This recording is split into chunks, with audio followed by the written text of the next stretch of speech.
American immigration policy at the 21st century. And we have to talk about this policy at the 21st century. Professor MMcDonald in the Department of Political Science at Tennessee State University. And of course, Dr. McDonald, let's allow you to continue our conversation that we interrupted during that first segment. Okay. Well, Dr. Haney, I think it's important for your viewing audience to have a pretty basic understanding of what we mean when we use the term immigration policies, because it's a term that's being thrown around quite a bit, as you said, in some contemporary circles. Immigration basically means the policies that the United States has regarding who can enter, how long they can stay here, and when they have to leave. And in those contexts, we're talking about individuals that could fall into 6 different categories.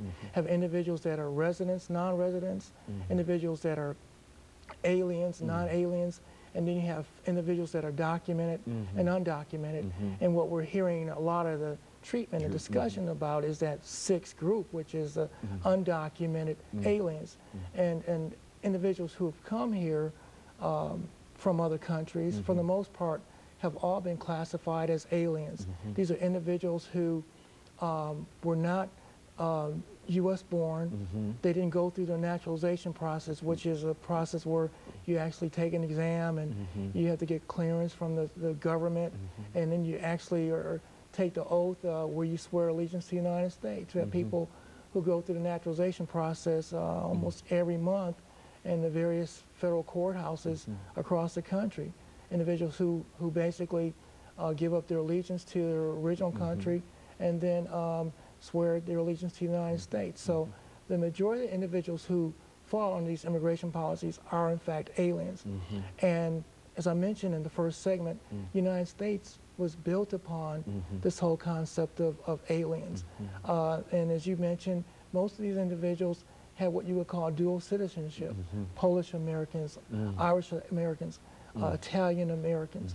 The idea being that many of them were first generation Americans. Some of these individuals continued to keep their native languages even as they were, assimilating into the United States. The immigration policies or immigration movement goes as far back as the 1600s. If you wanted to really isolate it, you could talk about the Mayflower, and you could talk about Plymouth Rock, you could talk about the original founding fathers, so to speak, of this country. And the U.S. Constitution provides for the U.S. Congress to have complete power over immigration laws. So when it comes to enforcement over who's allowed to come in the country, how long they can stay here, and when they have to leave, Congress, for the most part, controls that through statutes. And over the past 200+ years, there have been many different groups from different countries who have come to the United States. The European theater, for example, individuals arrived here at Ellis Island by the thousands, by the millions, and a lot of those individuals set up what was really known as immigration slums in some of the eastern United States cities, northern cities. And a lot of these individuals were leaving their country because of economic conditions. You look at the Irish Americans who were fleeing because of starvation and because of the economic situation in Ireland. The same was true for other groups who were being oppressed. And they saw the opportunity to come to the United States, again, arriving at Ellis Island and seeing the Statue of Liberty, this whole idea that they could come here and make better lives for themselves. And we actually saw that develop too in terms of the history of the United States. As the Pilgrims and the settlers moved west across the Mississippi, you begin to see different groups come into the United States. For example, if you look at southwestern states, Mexicans coming in droves, and then eventually it had Japanese Americans who really, for the most part, were responsible for helping to build the railroads, which really industrialized the Western United States.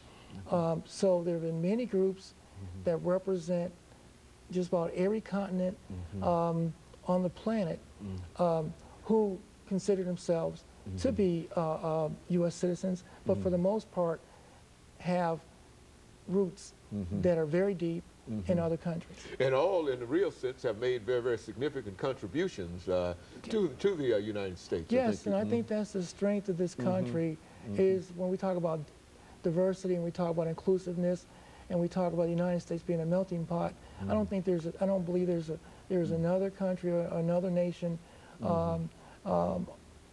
in the world that has such diversity, and I think that's the strength of this country.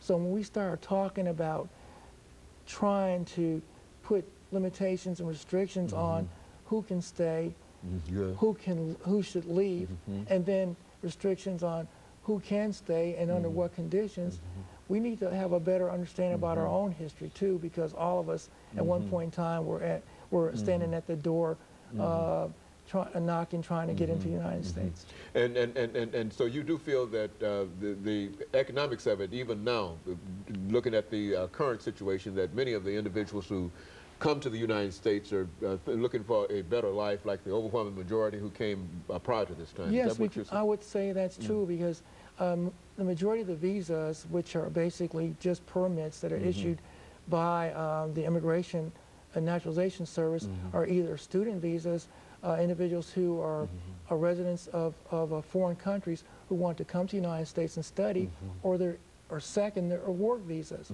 employment visas. And so you're talking about either economic improvements or educational improvements. And as far as I'm concerned, they both kind of dovetail together.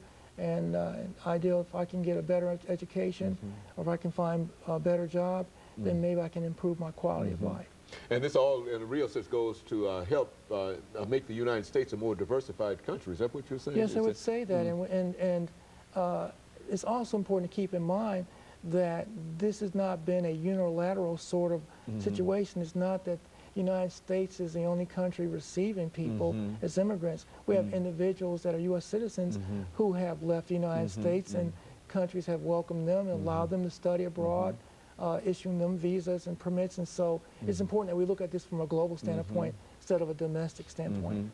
Very good. Of course, let's make preparations, Professor McDonald, for the second commercial break. But I think that the information that you're given is the information that we wanted to sort of highlight, this very, very fact of we are diverse primarily because we've had people from various continents in a real sense to come to the United States. And of course, let us take the second commercial break, and we'll be back with our audience following this very, very short commercial break. The guest